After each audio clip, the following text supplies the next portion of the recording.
This is one of the biggest things, as Dave talked about earlier, participant support. It is literally, I like to call it NSF's little special child. It's our baby. And it's different because no other agency has this line item. And with participant support, this item is truly unique to the foundation. And most of you guys, do you have participant support in your awards, right? Most of you do.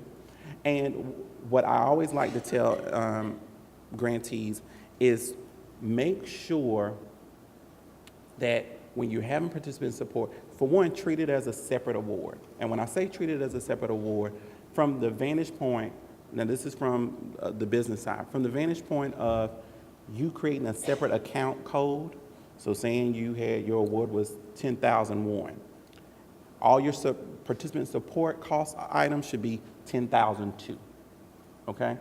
And anything in that subset, so participant support stipends, 10,002 dash whatever, so, and go down that list that way on your budget, because if we come out to your institution and we want, 9 times out of 10, if we come out to your institution, we're gonna look at participant support.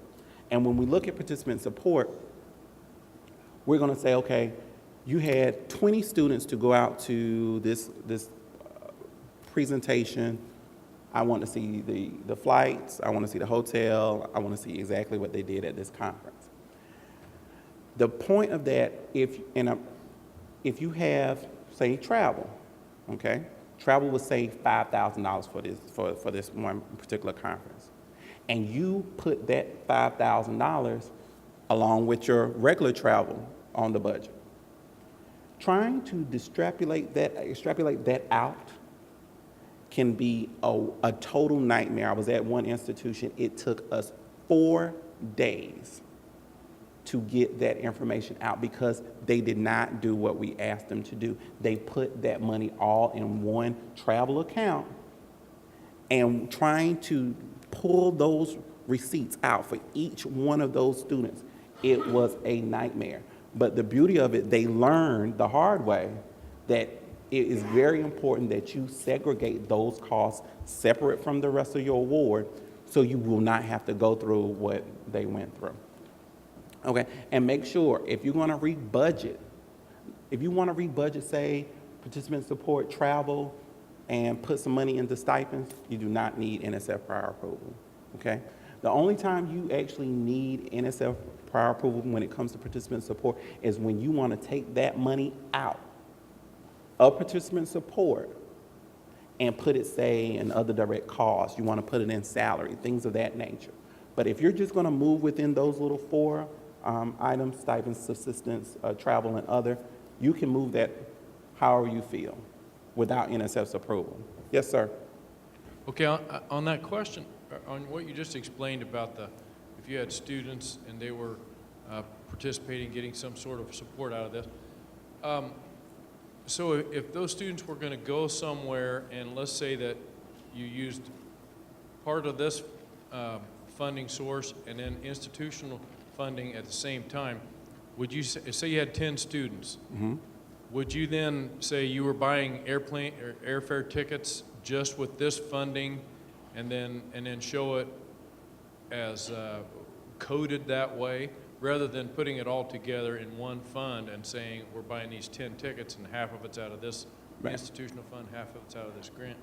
Right. So you really need to actually code those separately. Is that what you're saying? Because yes, because what happens if you're pooling all of these funds together, and we have a site visit come out. We do a site visit to your institution. It is very hard to pull out for those 10 students to separate those costs out. So it's very important to segregate those costs and create separate account codes for those items, and it will save you time and it will save you a lot of grief if you just do it that way. And I'm just saying it from experience. It will save you a lot of time. Any other questions while I'm on that? No? Okay. And so this is pretty much what I just said. Make sure you have written policies and procedures in place for participant support. And the best thing I always tell grantees, start with your award letter. We give you a great foundation in the award letter. that says how participant support should be handled. Use that as your basis. And then what I tell grantees, if you don't have policies, ask your community. There are grantees, there are universities that are in your area that have policies and procedures, and just ask them. They are more than willing to share, and that's the beauty of the community.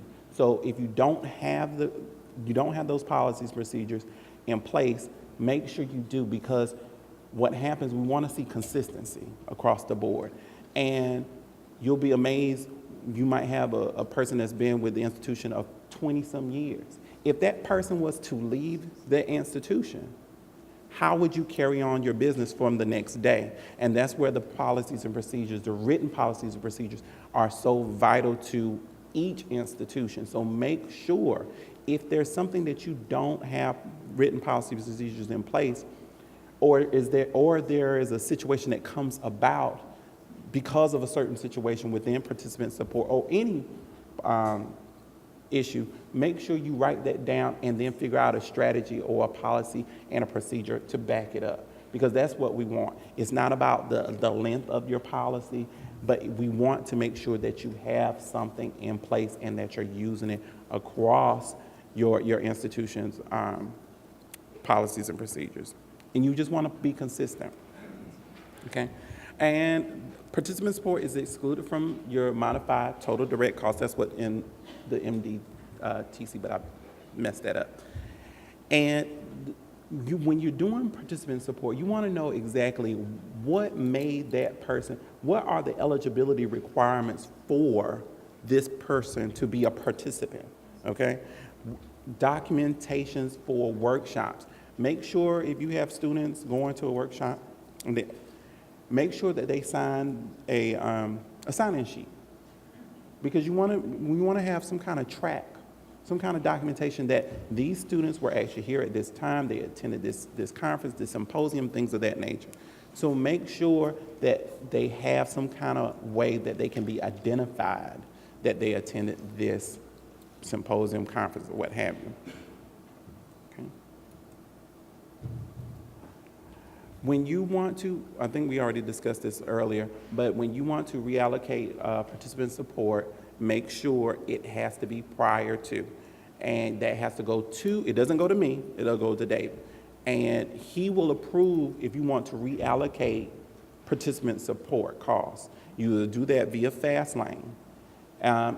We have it happen, I won't say a lot, but it does happen.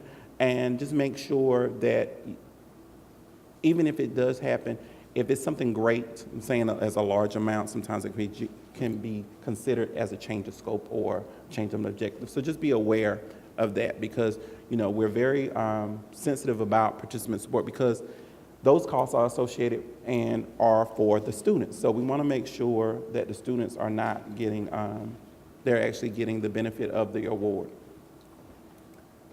All right, some of you guys will have consultants.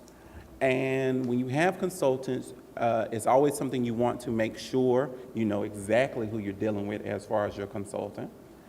Make sure that, and when I say that, I'm saying it from a vantage point of, just like with any good business, make sure the person is qualified to be the consultant. Make sure that they are up to par. But when you're creating an agreement itself, you want certain things spelled out in the agreement. So you want to make sure that you identify who it is. You want to make sure you identify the rate of pay, the period of performance. How long are we going to work, and what are the goals and objectives that you stated that you were going to do? And you want to make sure that you create frameworks, timelines, things of that nature. You want to make sure that there is some kind of consequence also if they do not meet that deadline, because your work, it might be something that you need for a report, things of that nature, and if they do not produce what you need at a certain time, what are those consequences? Will they not get paid? What are those consequences? So that needs to be spelled out in your agreement as well. And make sure it is signed and dated. and make sure you always keep a copy. Always keep a copy of your consultant rate agreements. Consultant agreements, because we want to make sure that the consultant is aware of what is required, and you want to protect yourself as the prime awardee. Okay. And so you might have an invoice. So an invoice is just what is basically just a bill. A certain service is being required for a vendor. So when you're doing invoices, just make sure you have certain things described. What is the invoice for? How much are you being charged? And things of that nature. You want to make sure that the invoice is very clear. If there's any questions on an invoice before you pay that bill, ask questions, get clarifications on it. Because what happens if you pay the bill and you come back maybe a month or two later and say, well, I don't think this was actually, I think I was billed improperly, but you already paid it. And that's when the battle of the invoice between the grantee, and it can get really ugly. I just got a phone call today about someone that used a purchase card on an invoice, and the person didn't use the purchase card, so the contractor's coming back saying, well, we never got paid. But the grantee, now the award is closed out. So it can get really interesting. And it was $5,000, and $5,000 is a lot for an institution to pay when it should have been paid on the government's dollar, meaning on those grant funds. So you want to make sure that you guys are aware of those invoices and are they being paid appropriately.